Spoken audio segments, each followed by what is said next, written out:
Samajwadi party मरकज के खिलाफ एहतजाज कर रहे किसानों की हिमायत कर रही है। लखनऊ में समाजवादी पार्टी कारकुनान ने मुजाहिरा किया था। इस दौरान धक्का मुक्की भी हुई थी। अखिलेश यादव को हिरासत में लिया गया था, उन्हें इको पार्क भेज दिया गया था। दरअसल अखिलेश यादव आज कन्नौज जाने वाले थे, जहां किसानों की हिमायत में पदयात्रा हो रही है, लेकिन समाजवादी पार्टी लीडर और उनके हामियों की गाड़ियां भी जब्त कर ली गई थी। शाम में अखिलेश यादव को इको पार्क से घर जाने की इजाजत दी गई। किसान जिन कानूनों को लेकर के धरना पे बैठे हैं वो कानून खत्म हो, देश के किसान चाहते हैं। और अगर देश के किसान चाहते हैं तो सरकार आखिरकार क्यों कानून वापस नहीं ले रही है? मैंने कहा कि हम धरने पे बैठे हैं, गिरफ्तार करना चाहो गिरफ्तार कर लो, लेकिन ये लड़ाई समाजवादी पार्टी की लगातार चलती रहेगी। किसानों की हिमायत में समाजवादी पार्टी के एहतजाज के ऐलान के बाद आज उत्तर प्रदेश के सभी अजला में पुलिस अलर्ट पर है। मेरठ में भी सुबह से ही समाजवादी पार्टी लीडरान को पुलिस ने उनके घरों में नजरबंद कर दिया।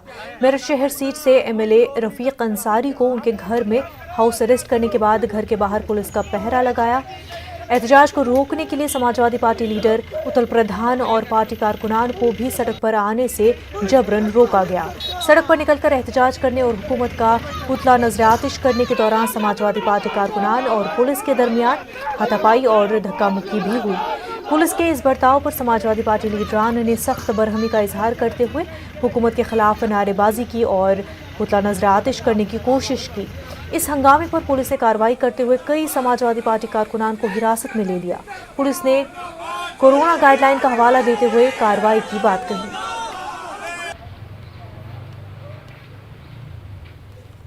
माननीय राष्ट्रीय अध्यक्ष अखिलेश यादव जी ने पूर्ण बंदी को पूर्ण अपना समर्थन दिया है और आज खुद राष्ट्रीय अध्यक्ष जी हमारे माननीय अखिलेश यादव जी पूर्व मुख्यमंत्री उत्तर प्रदेश कन्नौज जा रहे थे। पूरी बैरिकेडिंग लगा दी गई, रोकने का प्रयास किया जा रहा है समाजवादी लोगों को, समाजवादी साथियों को, लेकिन कोई रुकने वाला नहीं है।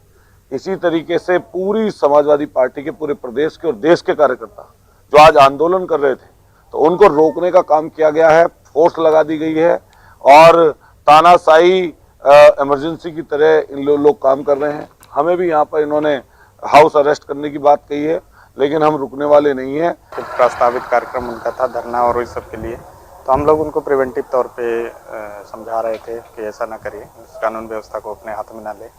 लेकिन जब उन्होंने इसके बावजूद भी मार्च निकालने का प्रयास किया तो हम लोग उनको प्रिवेंटिव अरेस्ट किए हैं और उसके बाद यहाँ पर अरेस्ट करके फिर उनको ले जाया गया है।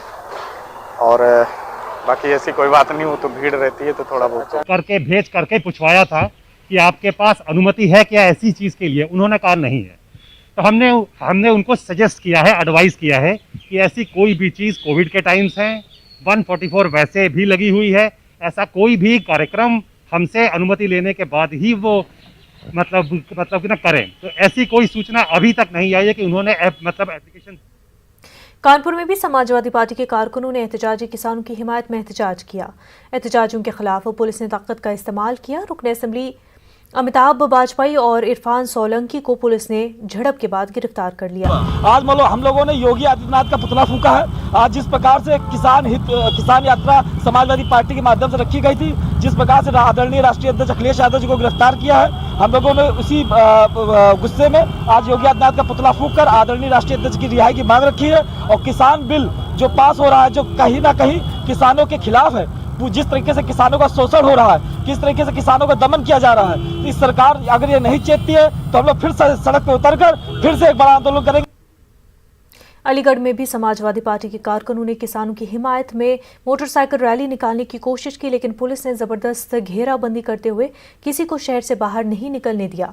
जिसके बाद समाजवादी पार्टी लीडरान की क़यादत में पार्टी दफ्तर पर कारकुनान ने मुजाहिरा किया, जहां कारकुनान और पुलिस के दरमियान तकरार भी हुई और समाजवादी कारकुनान ने गिरफ्तारियां पेश करते हुए कहा कि आज पूरे हिंदुस्तान के लोग किसानों के साथ खड़े हैं।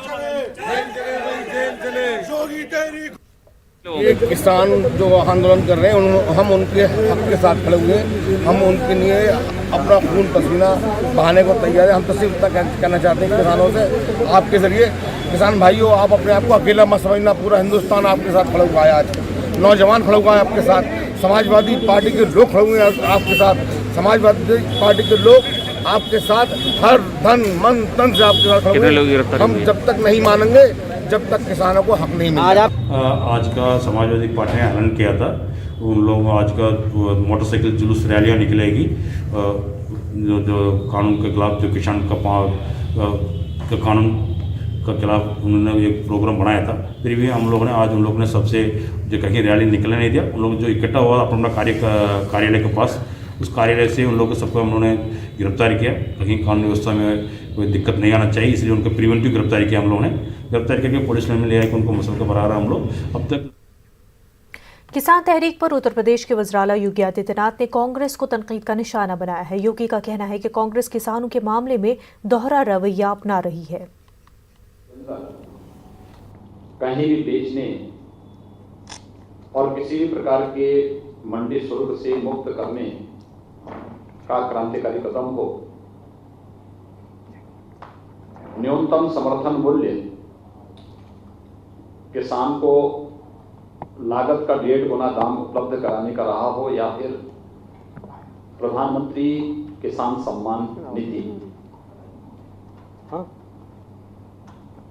आजादी के बाद किसानों के हित में लिए गए ये सभी ऐतिहासिक और क्रांतिकारी फैसले हैं। श्री शरद पवार जी ने पत्र भेजे थे मुख्यमंत्रियों को कि स्टेट का APMC act, agricultural produce marketing committees act, इसमें व्यापक संशोधन की आवश्यकता है और एक मॉडल एक्ट भारत सरकार मुख्तलिफ सियासी जमातों और ट्रेड यूनियनों के अलावा मिली तंजीमों और जमातों ने मुल्क भर में जारी किसानों के एहतजाज की तायद का ऐलान किया है।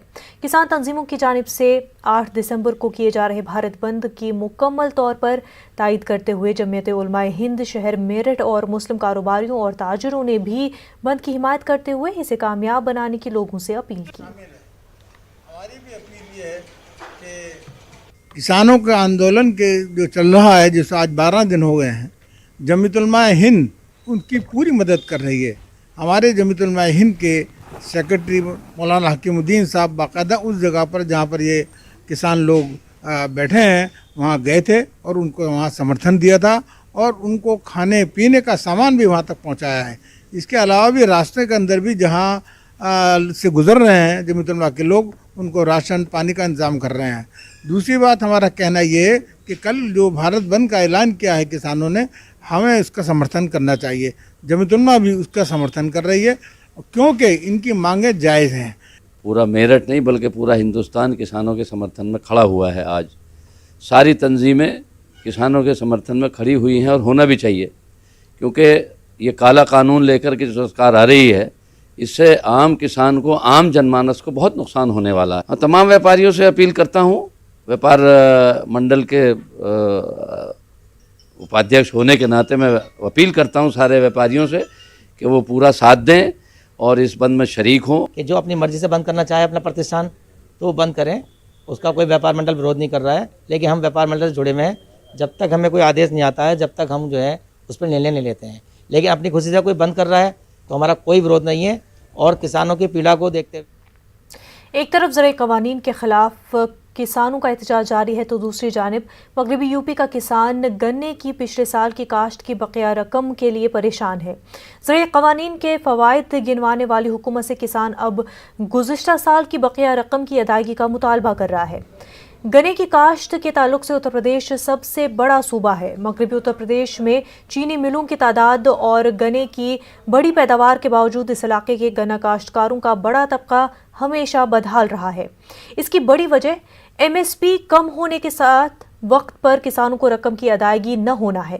किसान लीडरान का कहना है कि जो सरकार अब तक गन्ना काश्तकारों के मुतालबात को पूरा करने में नाकाम रही है, वो किसानों को ज़राई क़वानीन के फ़वाइद बताकर इस काले कानून को किसानों पर थोपना चाहती है।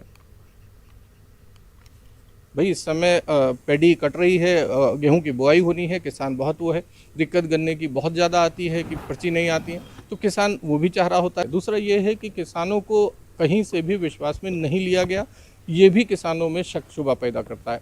तीसरा, हमारे चूँकि हम किसान आंदोलन से लंबे वक्त जुड़े रहे, हमारी 2 प्रमुख मांगें थी। एक तो कर्जा माफ़ी और एक था कि सही दाम, समुचित दाम, समय से भुगतान। फसल तो बिकी नहीं रही, गन्ने का भुगतान किसान का नहीं हो पा रहा, सबको पता है। प्रधानमंत्री देश का वो झूठ बोल देता है कि हमने 0% तक बकाया बचा नहीं है। जो हमारे प्रदेश के मुख्यमंत्री हैं वो कह देते हैं, कभी कहते हैं 14 दिन भुगतान। पिछले पेराई सत्र का भुगतान किसानों का अभी भी चीनी मिलों पर बकाया है। ये तो नहीं कहा जा सकता पिछले साल का भुगतान, क्योंकि हमारी किसी भी चीनी मिल का जो है 2019 का कोई नहीं बकाया है। केवल 2020 में जो चीनी मिलें चूँकि मई में बंद हुई हैं, आप देखिए इस बार एक गन्ना लेके पेड़ के, तो बहुत आंशिक भुगतान बचा हुआ है। हमारा जो है 90% से ज़्यादा भुगतान हो चुका है। यूपी में लव जिहाद के खिलाफ कानून नाफिज होने के बाद शादी कराने वाले इदारों और मैरिज ब्यूरोज पर पुलिस शिकंजा कसने लगी है। यूपी पुलिस अब इन इदारों और एजेंसियों पर कड़ी निगाह रखे है जो ऑनलाइन रिश्ते तय कराने और शादी में सहूलियात फराहम कराने की अपनी खिदमात अंजाम दे रहे हैं। यूपी पुलिस की ताज़ा कार्रवाई में इलाहाबाद के सिविल लाइन्स इलाके में वाक़ शादी कराने वाले एक मैरिज ब्यूरो मैत्री मनी को पुलिस इंतजामिया ने सील कर दिया है। पुलिस ने मैरिज ब्यूरो में इस्तेमाल होने वाले तमाम डेटा को अपने कब्जे में ले लिया है। पुलिस इस बात का सुराग लगाने की कोशिश कर रही है कि मैरिज ब्यूरो के जरिए बैनुल मज़ाहिब कितनी शादियां कराई गई हैं। साथ ही पुलिस ने मैरिज ब्यूरो में काम करने वाली 5 खवातीन को पूछताछ के लिए अपनी हिरासत में लिया, ताहम तफ्तीश के बाद उन्हें छोड़ दिया गया। मैरिज ब्यूरो चलाने वाले वीरेंद्र कुमार के खिलाफ पुलिस ने मुख्तलिफ दफात के तहत FIR दर्ज कर ली है। फिलहाल मैरिज ब्यूरो का मालिक पुलिस की गिरफ्त से बाहर है। ये आया कि सिविल लाइन्स में 2 साल से कुछ लोग एक कार्यालय खोल करके, जिसका नाम मैट्री मनी live.com नाम से लोगों के साथ चीटिंग कर रहे हैं शादी कराने के नाम पे। ये वहाँ पे जो भी मौजूद मिल रहा हमें अभिलेख वो हम कब्जे में ले रहे हैं। उनके जो डिवाइसेस हैं वो भी हम ले रहे हैं कब्जे में। अब इसकी जांच की जा रही है गहराई से। कानपुर पुलिस ने अब साइबर वर्ल्ड में विकास दुबे के खतरनाक हामियों से दो हाथ करने की तैयारी कर ली है। फेसबुक पर विकास दुबे की हिमायत में लिखने वालों की जानकारी जुटाई जा रही है। उनके एडमिन का पता लगाकर उनके खिलाफ कार्रवाई की जाएगी। आपको बता दें कि विकास दुबे की हिमायत में 11 फेसबुक पेज पे लिखा जा रहा है। एडमिन ने फर्जी नाम से ID बनाई है, ताहम पुलिस ने इस सिलसिले में छानबीन तेज कर दी। इसको हम लोगों ने संज्ञान में ले लिया है और इस संबंध में जो हमारी एक टीम है सर्विलांस की, वो इस पे निगरानी कर रही है। इसमें कुछ कंटेंट ऐसे हैं जो आपत्तिजनक हैं, जिस पे हम विधिक कार्रवाई करेंगे और निश्चित रूप से किसी अपराधी का महिमा मंडन नहीं होने देंगे। कानपुर का विकास दुबे भले ही खत्म हो गया हो, लेकिन उसके फैंस क्लब शुरू हो गए हैं। जी हाँ, सोशल मीडिया के कई प्लेटफॉर्म पर विकास दुबे फैंस क्लब, विकास दुबे गैंग्स के नाम से कई पेज चल रहे हैं, जिसकी जांच शुरू कर दी गई है। साइबर क्राइम सेल ने इसकी जांच शुरू कर दी है और SP ने आदेश दिए हैं ऐसे लोगों की जांच कर उन पर कार्रवाई की जाए। कानपुर से संदीप सविता, न्यूज़ 18 उर्दू। अलीगढ़ मुस्लिम यूनिवर्सिटी के क़याम के 100 साल मुकम्मल होने पर सर सैयद अकेडमी की जानिब से एक आलमी वेबिनार का इनकाद कोविड की गाइडलाइन पर अमल करते हुए किया गया, जिसकी सदारत vice chancellor professor Tariq Mansoor ने की। वहीं बतौर मेहमान खुसूसी मारूफ सहाफ़ी और मेंबर पार्लियामेंट MJ अकबर शरीक हुए। इस मौके पर मुकर्रिरीन ने कहा कि ये वक्त सर सैयद को खराज अक़ीदत पेश करने के साथ मुस्तक़बिल के 100 साल के लिए लाहे अमल मुरतब करने का है। कोशिश होनी चाहिए कि AMU की तर्ज पर और तालीमी इदारे कायम किए जाएँ ताकि मुल्क में अभी भी मौजूद तालीमी पसमानदगी को दूर किया जा सके। तामीर करने चाहिए ताकि हम सर सैयद के मिशन को और उनकी तहरीक को मुल्क के गोशे गोशे तक पहुंचा सकें। आखिर में वाइस चांसलर साहब ने भी खिताब किया बहैसियत सदर के नशिस्त के, और उन्होंने इस बात पर जोर दिया कि क्योंकि पेंडेमिक 19 का ये दौर चल रहा है, तो उसकी वजह से हम बड़े लेवल पर सेलिब्रेशंस के प्रोग्राम नहीं कर सकते हैं। तो जितने भी सेफगार्ड के साथ जितने भी प्रोग्राम हो सकते हैं मुनक़िद किए जाएंगे और इस तरह के international webinar sir Syed academy करती रहेगी। नाज़रीन, अब नजर डालते हैं इस वक्त बिहार की सुर्खियों पर।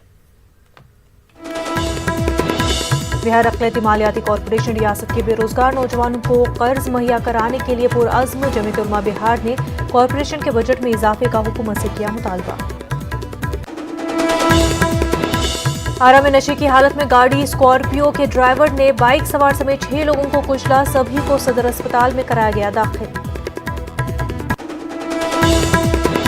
नरकटियागंज के रुकने असेंबली रश्मि वर्मा से 15 दिन के अंदर दूसरी बार रंगदारी की मांग। 20 लाख रुपए रंगदारी नहीं देने पर जान से मारने की धमकी। रश्मि वर्मा ने की शिकायत। राज्यसभा के लिए बिला मुकाबला चुने गए सुशील मोदी सीएम नीतीश कुमार ने दी मुबारकबाद। किसानों की हिमायत में कल भारत बंद पर बिहार में सियासत गर्म। बीजेपी और जेडीयू ने मुखालिफिन पर सियासी रोटी सेकने का लगाया इल्जाम।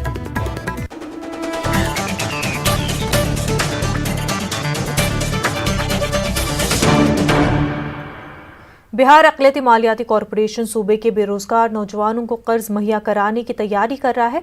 कॉरपोरेशन ने दावा किया है कि ज्यादा से ज्यादा अक़लियती नौजवानों को रोजगार फराहम करने के लिए कर्ज आसानी से मुहैया कराया जाएगा। उधर जमीयत उलमा बिहार ने अक़लियती मालियाती कॉरपोरेशन के बजट में इजाफा करने का हुकूमत से मुतालबा किया है।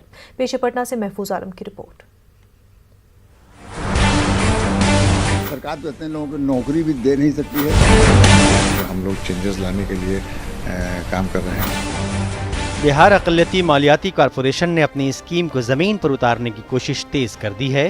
खास बात यह है कि कोरोना की मुद्दत कार में भी कॉरपोरेशन ने 3,300 लोगों में 64 करोड़ 12 लाख रुपए तकसीम किए थे। अभी भी कॉरपोरेशन के खाते में 150 करोड़ रुपए मौजूद है। कॉरपोरेशन के एमडी के मुताबिक इस बात की कोशिश की जा रही है कि कोरोना और लॉकडाउन की वजह से बेरोजगारी की मार झेल रहे अक़लियती नौजवानों को कर्ज मुहैया करा के एक बार फिर से उन्हें अपने पाँव पे खड़ा होने का मौका दिया जाए। मोडालिटी तय कर रहे हैं कि जो लोग बेरोजगार हो गए हैं, छोटे छोटे माने व्यवसाय करने वाले जो लोग हैं, इनके लिए भी हम लोग स्कीम्स की तैयारी कर रहे हैं। स्कीम हम लोग उनके लिए भी ला रहे हैं। तो अपने कुछ बायलॉज में हम लोग चेंजेस लाने के लिए काम कर रहे हैं और विभाग के स्तर पे कमेटी भी गठित हुई है। हम लोग फिर नए सिरे से पूरे रोजगार ऋण वितरण के प्रोसेस को हम लोग फिर से रिव्यू कर रहे हैं और ख़ास तौर पे कोविड-19 से जो मुतासिर लोग हैं, जो छोटे व्यापारी मुतासिर हैं, उनको भी हम लोन की शक्ल में मदद करने के लिए योजना तैयार कर रहे हैं और बहुत शीघ्र ये लागू होने वाली है। उधर जमीयत उलमा बिहार ने अक़लियती नौजवानों को ज़्यादा से ज़्यादा कर्ज स्कीम से फ़ायदा पहुँचाने की हुकूमत से अपील की है। जमीयत के मुताबिक अक़लियती मालियाती कॉरपोरेशन से बेरोजगार अक़लियती नौजवानों को काफ़ी उम्मीदें वाबस्ता रहती हैं। जमीयत ने कॉरपोरेशन के बजट में इजाफा करने की हुकूमत से मांग की है। देखिए, अभी जो कोरोना वाला मामला चला था, उसके वजह से बहुत से लोग बेरोजगार हुए हैं। जो ताजिर हैं वो तो हुए ही हैं, उनको भी असर है माली नुकसान का और उनका भी बिजनेस ख़राब हुआ है, उनको भी और ज़रूरत है पूंजी की। लेकिन ये जो मुहाजिर लोग आए, बाहर से जो आए हैं बेचारे, वो भी बेरोज़गार पड़े, उनको काम भी नहीं मिल रहा। सरकार तो इतने लोगों को नौकरी भी दे नहीं सकती है, मुश्किल भी है। सरकार को चाहिए कि मालियाती कॉरपोरेशन जो है, इसमें जो 1 करोड़ मिलता है, इस फंड को बढ़ावे। 100 करोड़ मिलता है, उसको और बढ़ावे। और इस तरह जितने लोग बेरोज़गार हुए हैं, खाली मुहाजिर जो बाहर से आए हैं, उन तमाम लोगों को कर्ज देने के लिए सहूलत फराहम करे। उनके अपने शर्तों को, उनकी शर्तें बांटने की, तकसीम करने की थोड़ी सख्त हैं, इसलिए लोग उतना ले भी नहीं पाते थे। उसको भी सहल करे। दरअसल कॉरपोरेशन कर्ज तकसीम के मामले में हमेशा सुर्खियों में रहा है। कॉरपोरेशन के खाते में रकम रहते हुए आम लोगों को कर्ज मिलने में दुश्वारियां पेश आती रही हैं। कई बार कॉरपोरेशन को मिलने वाला 1 करोड़ रुपए खर्च नहीं होने के सबब लैप्स भी हुआ है। लेकिन इस बार अक़लियती मालियाती कॉरपोरेशन कर्ज स्कीम को किसी भी हाल में ज़मीन पर लागू करने की बात कर रहा है। न्यूज़ 18 उर्दू के लिए पटना से महफूज आलम की रिपोर्ट। बिहार में सूफी सर्किट कायम करने का ऐलान किया गया था। वज़ीर आला नीतीश कुमार ने खानकाए मुनअमिया मेतन घाट में सूफी सर्किट कायम करके सूबे के तमाम खानकाहों को जोड़ने के साथ साथ सूफिज़म की तालीम को फ़रोग देने की बात की थी, लेकिन इस ताल्लुक से अब तक कोई ख़ास कार्रवाई नहीं हो सकी है। खानकाए मुनअमिया के सजादा नशीन मौलाना शमीमुद्दीन अहमद मुनअमी का कहना है कि सूफिज़म पर रिसर्च और सूफियों की तालीम को आम करना वक्त की अहम ज़रूरत है। मौलाना शमीमुद्दीन अहमद मुनअमी का कहना है कि इस सिलसिले में काम जारी है। उम्मीद है जल्द तालीमी सिलसिला भी शुरू हो जाएगा। सरकार ने पूरे भारत में सबसे ज़्यादा सूफी सर्किट को उजागर करने की कोशिश की दूसरी सर्किटों के साथ साथ बिहार सरकार ने यहाँ कई दरगाहों का, कई खानकाहों का, कई मज़ारात और मकाबिर का डेवलपमेंट, डेकोरेशन का काम किया है। इससे बहुत फ़ायदा हुआ है, इसलिए कि जो ज़ायरीन वहाँ जाते हैं उनको आसानी हासिल हुई है। कोरोना वैक्सीन जल्द ही हम सब के लिए दस्तयाब होगी। बिहार में इसकी मुकम्मल तैयारी की गई है। बिहार में आने वाले वैक्सीन NMCH के स्टेट वैक्सीन सेंटर में रखी जाएगी, जहां इसे रखने और इसे अजला में भेजने के लिए मुकम्मल तैयारी कर ली गई है। NMCH वैक्सीन सेंटर में कैसी तैयारी है, इसका जायजा लिया हमारे नुमाइंदे रवि S नारायण ने। कोरोना को लेकर जिस वक्त का इंतजार था वो बिल्कुल सामने है और कुछ हफ्ते बचे हैं जब कोरोना का वैक्सीन हमारे बीच होगा और लोगों को बड़ी राहत मिलेगी।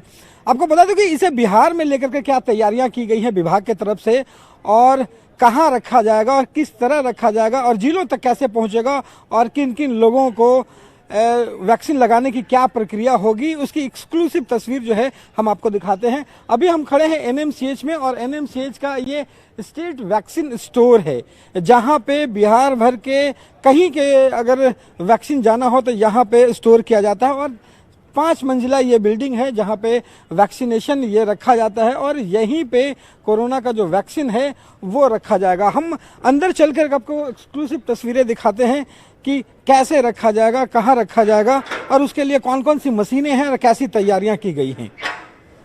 तो देखिए, हम पहुंचे हैं स्टेट वैक्सीन सेंटर जो NMCH में है। ये कोल्ड रूम है और कोल्ड रूम के अंदर अगर आप आएंगे तो यहाँ पे देखेंगे कि पूरी तैयारियां कर ली गई हैं। ये देखिए, यहाँ पे मशीनें लगाई गई हैं, इसे कहते हैं वॉकिंग कूलर। वॉकिंग कूलर का जो टेम्परेचर होता है वो 2 से 8 डिग्री सेल्सियस के बीच रखा जाता है और यहाँ पे आप देखेंगे कि अभी इसका जो टेम्परेचर है वो 5 के लगभग है। और यहाँ पे अगर आपको बताऊं तो फिलहाल BCG का यहाँ पे बोर्ड लगा है, BCG का यहाँ पे वैक्सीन रखा गया है। ऐसे वॉकिंग कूलर जो हैं वो NMCH में यहाँ पे 5 लगाए गए हैं। आपको सीधी तस्वीरें आपको एक्सक्लूसिव दिखा रहा हूँ कि यहाँ पे 5 मशीनें लगाई गई हैं। एक वॉकिंग कूलर की जो क्षमता है वो है, एक मशीन में यहाँ से 2.5 से 3 लाख वाइल जो होते हैं वो रखे जाते हैं। 5 मशीनें हैं, मतलब 13 से 15 लाख के बीच में जो वैक्सीन है वो क्षमता यहाँ पे है। माना ये जा रहा है कि केंद्र सरकार के द्वारा ऐसे नई मशीनें और आएंगी और यहाँ पे लगाई जाएंगी। एक दूसरी व्यवस्था यहाँ पे है कि वॉकिंग कूलर जो है ये हमने देखा था, वॉकिंग फ्रीज़र एक यहाँ पे आप देख सकते हैं ये रखा गया है कि वॉकिंग फ्रीज़र की जो क्षमता है वो है -15 डिग्री से लेकर -25 डिग्री सेंटीग्रेड के बीच की जो भी वैक्सीन्स हैं वो यहाँ पे रखने की क्षमता है। अभी देखेंगे कि -20 डिग्री जो टेम्परेचर है वो इस वॉकिंग फ्रीज़र का है। माना जो जानकारी यहाँ के मुताबिक मिली है उसके मुताबिक जो कोरोना का जो वैक्सीन आने वाला है वो वॉकिंग कूलर में रखाएगा जो 2 डिग्री से लेकर 8 डिग्री के बीच होना है और यहाँ पे उसकी सारी तैयारियां जो है मुकम्मल की गई हैं। अभी क्षमता के अनुसार यहाँ पे 13 से 15 लाख रखने की क्षमता है और नई मशीनें केंद्र की तरफ से आ रही हैं और उसके बाद यहाँ पे पूरी तैयारी। ये 3 मंजिल का बिल्डिंग है और यहाँ पे हर फ्लोर पे अलग अलग वैक्सीन के लिए यहाँ पे रखी गई है। यहाँ पे निर्बाध रूप से जो है वो बिजली चलती रहे उसको लेकर के स्टेबलाइज़र और तमाम जो इक्विपमेंट्स हैं वो लगाए गए हैं कि कहीं से भी कोई भी चूक ना हो। तो ये 3 मंजिले में वैक्सीनेशन का काम होता है और ये पूरी व्यवस्था कोरोना से पहले की तैयार कर ली गई है और यहाँ पे पूरी मुकम्मल व्यवस्था है जिसकी एक्सक्लूसिव तस्वीरें हम आपको दिखा रहे हैं। बस इंतज़ार इस बात का है कि कोरोना का वैक्सीन यहाँ तक पहुँचे और उसके बाद यहाँ स्टेट वैक्सीन सेंटर से पूरे जिलों में यहाँ पे भेजा जाएगा। बिहार के 9 जोनल ऑफिस बनाए गए हैं जहाँ पे स्टेट से 9 जोनल ऑफिस में वैक्सीन भेजा जाएगा और उस 9 जोनल ऑफिस से तमाम जो ज़िले हैं वो बिहार में वो वैक्सीन दिया जाएगा। सबसे पहला, जैसा प्रधानमंत्री ने खुद घोषणा किया था कि सबसे पहले जो बुजुर्ग हैं प्रभावित उनको दिया जाएगा, जो कोरोना के वॉरियर्स हैं जो लगातार मजबूती से काम करते रहे हैं कोरोना के बीच में उन्हें लगाया जाएगा और प्राथमिकता के तौर पर आम लोगों को भी ये वैक्सीन दी जाएगी। तो यहाँ पे बिहार में अगर कहें एनएमसीएच में पूरी तैयारियां हो चुकी हैं, बस इंतजार इस बात का है कि वैक्सीन आए और लोगों को उपलब्ध होना शुरू होगा। कैमरा पर्सन अजय दुबे के साथ से रवि एस नारायण, न्यूज़ 18 पटना। खास बात यूपी बिहार में फिलहाल इतना ही। मजीद खबरों के लिए आप लॉगिन कर सकते हैं हमारी वेबसाइट news18urdu.com पर। आदाब।